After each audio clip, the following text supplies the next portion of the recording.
hope, maybe hope's the best way, not to say I expect, but let's look at damage prevention people in the utility. So let's say we're going to have a hypothetical utility here, and they're going to have a damage prevention department of 7 people, okay?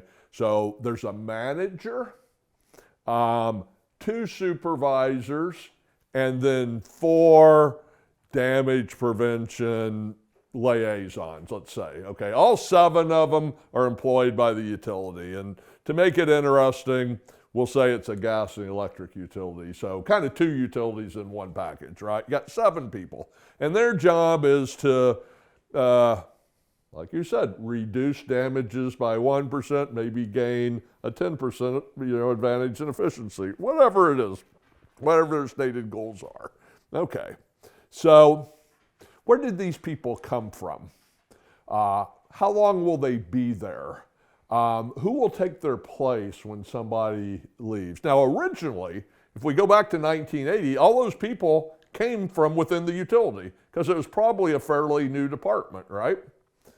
Today, the odds of maybe 5 of those 7 people being former contract locating people are pretty dang high.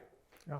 There's regular, just to go off on a sidetrack for a second, there are regulatory personnel who the entire staff is ex-contract locating.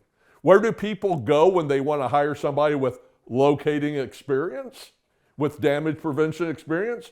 Well, I don't know, there's 11,000 or 15,000 contract locating people right now in the US. We'll hire some of them, all right? Because nobody inside the company anymore has damage prevention or locating experience. We've outsourced it for so long. But anyway, let's look at it today. So you get people coming in, maybe a majority of those 7 people, came in from contract locating, but they're now in a utility. They're pretty, I don't want to say set for life, but they got a nice job. They're probably not going to Indeed and uploading resumes half the day, right?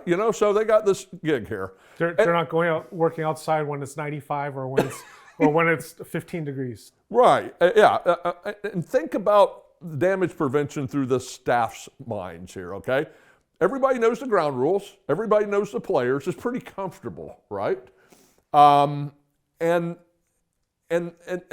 let's say you've got a person that brings up an idea, all right, that, hey, you know what, I bet we could be better ambassadors of damage prevention and serve our excavating customers, see, recognition of these people's customers, better if we did things a certain way, okay? So one person brings up this in a group meeting, let's say. What are the odds that that idea ever gets anywhere? Okay, so you bring up an excellent point. Let me answer it this way. If I went from the locating company to the utility, and I've been there a few years, and let's say, because in your example, I spent some time at the contract locator. Yeah. So let's say I'm 45 years old now, and I've been at the utility for 5-10 years, and I've got a few more years until retirement. What are my goals there? Okay, my goal there, I'm just keeping it real. My goal there, first and foremost, is to get to retirement and be able to get my pension. So not to get fired. Okay. Second goal is to maybe do a good job. Maybe get a promotion. Maybe get a pay raise. Okay. Where on that list is helping out excavators in the community? It's probably not in my top 5 or 10. I'm just keeping it real. All right. And even in terms of shaking the system up, why am I rocking the boat here? I'm trying to get to retirement. Okay. We have a lot of criticism, and I'm critical sometimes of the short-sightedness of private equity firms. But this is where someone at a private equity firm, contract locating company owned by a private equity firm, might think about it differently. Because it could be like, okay, especially an executive, if I do this and we increase profits, we increase efficiency and profits by X dollars, I get like a quarter of that or half of that, it's worth doing. That's cool. Yeah. Okay. So it's worth doing. And I'm going to do it, and I'm going to make sure my team does it. I'm going to make sure everyone's on the same boat. Right. So I think there's a level, I always try to think about how do people act? I never think about it in terms of good, bad, evil, whatever. I think what's in their interest. Right. So I think what I've seen, and probably what you've seen, at what's in the interest of many at the utilities, and they're good people. I'm not. It has nothing to good or evil. Is what are their incentives and disincentives? Right. And I brought up, I gave that scenario about today, maybe 5 of the 7 people having come from contract locating, to show you that the way they collectively think isn't like utility mindset, because the way they think didn't form you. They'll get shut down.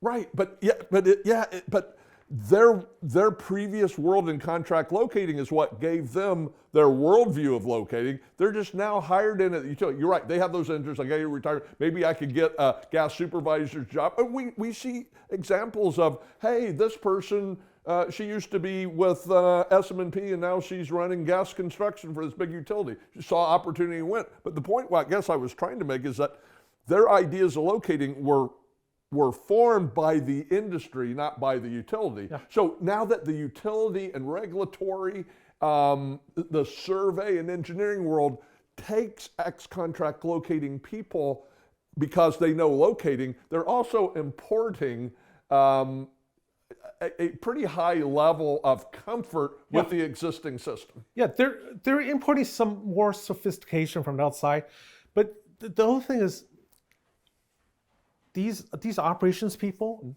who went from these contract locators, the contract locating business environment and hours and expectations are different, but also higher.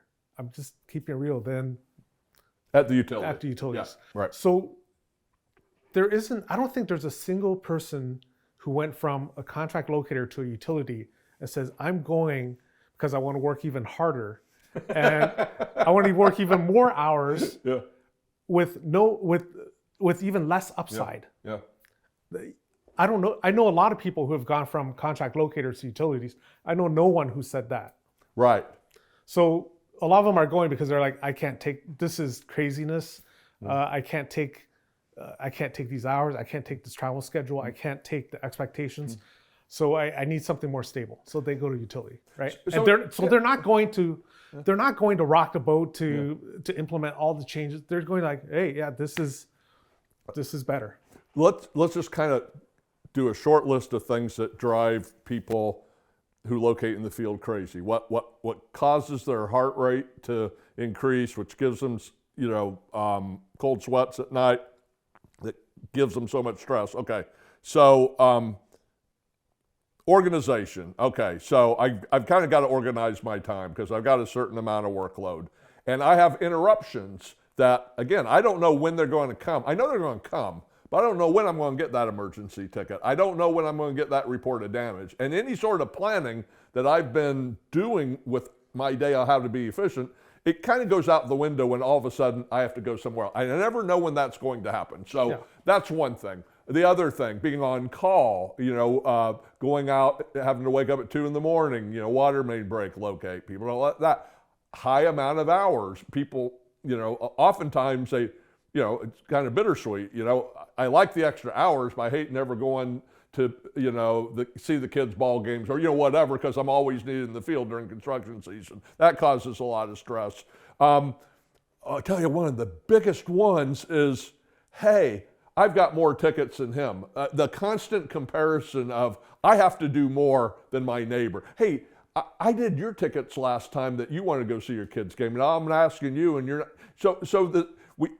Each individual is kind of in a prison of their own that at least through their eyes, they see it's an unjust world out there, and they're the ones that are exploited, and they have little control over ticket load, how much time they have to work, when they're going to get an emergency or damage. And then on top of that, they've got 2 people out there that are potentially going to never tell them they do a good job, But always, when they talk to them, always tell them they do a bad job. That's the excavator. And unfortunately, a lot of times, it's somebody from the utility that their company's contracted work for. Yeah. So they have no friends out there. For anybody who's used to all the stress with locating, and now they go into this alternate world where you're appreciated, you're part of a team, what you do isn't wasted, and everybody likes you. Wow, what would you rather do? Yeah. And so here's this private locating world. I'm not saying it's perfect, but here's this private locating world covering a good part of the underground pipes and cables in a market scenario where, hey, priorities get addressed. Your goal and the person who is hiring you's goal is the same. You have one job until it's done, and then you go to the next. That's a pretty cool model. And again, we'll just throw that out here for at least the second time. Why don't we take that model and apply it to public locating? Yeah, because change is hard and there's not enough pain yet. I mean, there's just not enough pain yet. But you're right. It's a tough job. It's a tough job, and I think some of the better locators do try to create that better environment that you described. You know, they form relationships with the key contractors in the area. But I'd say the workforce and the areas and contractors, everything's always in a state of flux. So it's hard to have these longer term bonds. Okay. And I remember in some areas at some of these companies, turnover rates like 50, 60, 70, 80% or higher a year. So there's a lot of transitional workforces in a lot of these places.